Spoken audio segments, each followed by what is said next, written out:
¿Qué son los sismos? Se denomina sismos a las sacudidas violentas, repentinas y pasajeras de la superficie de la Tierra, producida por la liberación de energía acumulada en el subsuelo, en forma de ondas sísmicas que viajan hacia el exterior. Componentes de un sismo. 1. Foco o epicentro, que es el origen de un sismo, desde donde se propaga en todas las direcciones la energía liberada. 2. Epicentro, punto de la superficie de la Tierra que está directamente encima del foco. 3. Falla. 4. Frentes de onda. ¿Cuál es la causa de un sismo? Las causas principales de un sismo son naturales, aunque también pueden darse como consecuencia excepcional de ciertas actividades humanas. Causas naturales. La colisión y el rozamiento de dos placas tectónicas, lo cual no solo da origen a movimientos sísmicos, sino diferentes tipos de orogenia y cambios geológicos. Las erupciones violentas de volcanes, que sacuden sus alrededores conforme el magma retenido brota a la superficie. Deslizamientos masivos como avalanchas o hundimientos geológicos subterráneos, como el colapso de los techos de las cavernas. Variaciones muy bruscas de la presión atmosférica, como es el caso de los ciclones. Causas humanas. El uso sostenido de la generación eléctrica geotérmica. Al enfriar repentinamente el subsuelo al introducir agua para evaporar, puede ocasionar pequeños sismos locales. También tenemos el fracking o fracturación hidráulica para la extracción de hidrocarburos. Es una técnica que consiste en aumentar las grietas o conductos en los que se alojan las sustancias deseadas, inyectando agua a muy altas presiones. Y por último, las explosiones nucleares subterráneas y otros experimentos bélicos de gran intensidad. ¿Cuáles son los tipos de sismos? Existen dos tipos de sismos según su origen y estos son sismos naturales y sismos artificiales. Sismos naturales. Tal como su nombre lo indica, son producidos por causas naturales y producen una gran liberación de energía, ocasionando graves daños en la superficie de la Tierra. Sismos artificiales. Este tipo de sismos son ejecutados por el hombre, como consecuencia de explosiones por bombas de guerra. También existen 7 tipos de sismos según su magnitud. Estos son microsismos. En este caso, no producen daño en la superficie de la Tierra. Se trata de movimientos que no registran una magnitud mayor a 3 en la escala de Richter. Sismos menores. Los sismos menores registran una magnitud de entre 3 y 3.9 en la escala de Richter. Los daños que se pueden llegar a registrar en este tipo son muy menores. Sismos ligeros. Ya en este tipo de sismos se registran daños, aunque su significancia no es mayor. Se sitúa dentro de los valores de 4 y 4.9 de la escala de Richter. Sismos moderados. En este caso, el sismo produce un daño significativo, principalmente en estructuras edilicias precarias. Se sitúa dentro de los valores de 5 y 5.9 en la escala de Richter. Sismos fuertes. El sismo fuerte ya es considerado terremoto. Los daños ocasionados por el mismo son graves.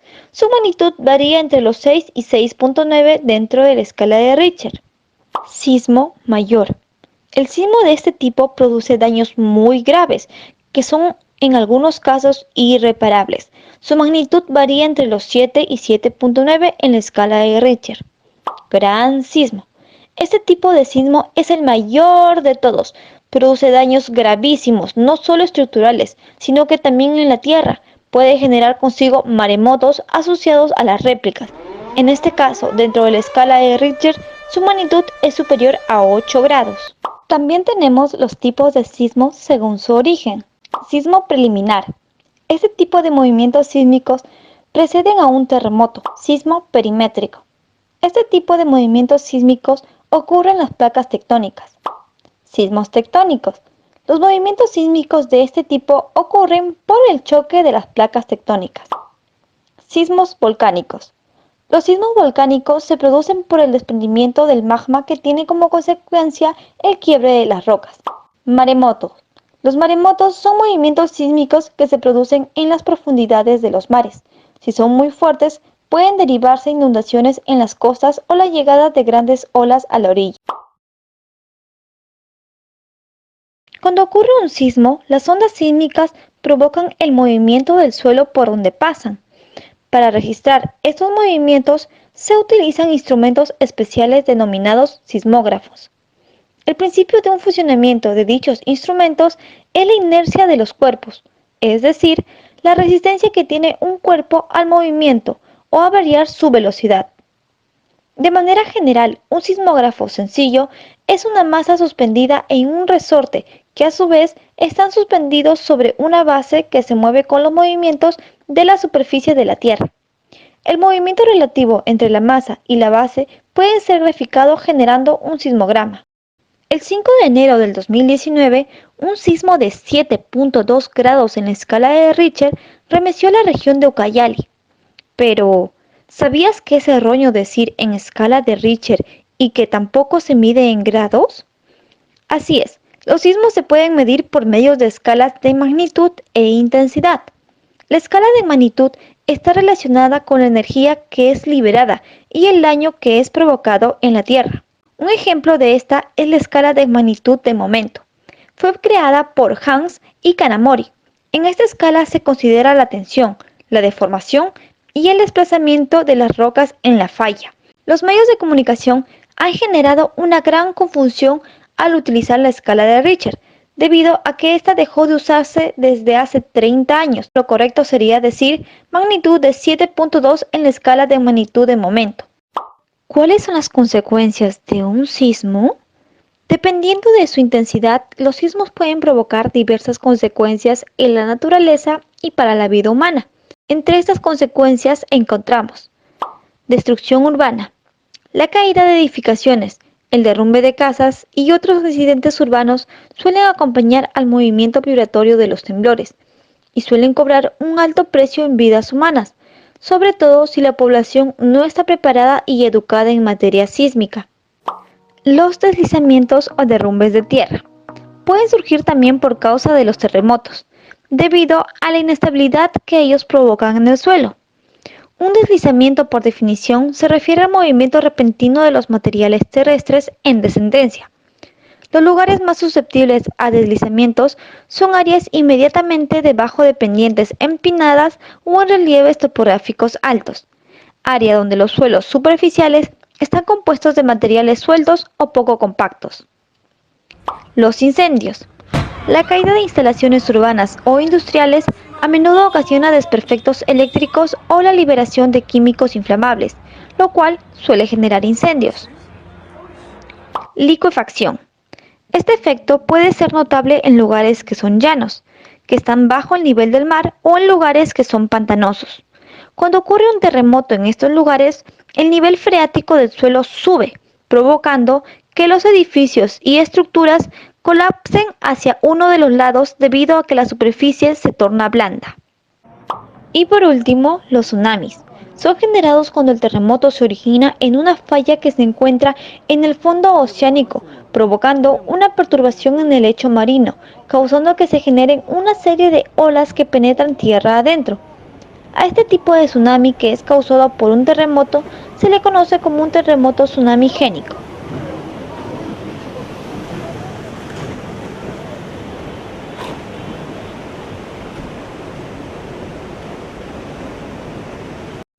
¿Qué es un riesgo sísmico?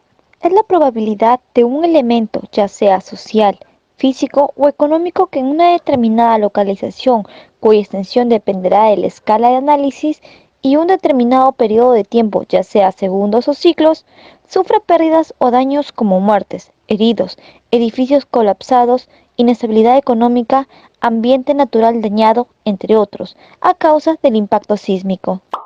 ¿Cuál es el riesgo sísmico en el Perú? El riesgo sísmico calculado por el Banco Interamericano de Desarrollo en el año 2014 analizó las pérdidas económicas máximas probables en todo el país para diferentes periodos de retorno. Además, se determinó el valor expuesto y la pérdida anual esperada, dando como un resultado un valor expuesto de 458.234 millones de dólares, una pérdida anual esperada de 7.071 millones de dólares y pérdidas máximas probables de 32.764 millones de dólares para un periodo de retorno de 50 años, mientras que para el periodo de retorno de 1.000 años la pérdida sería de 77.970 millones de dólares.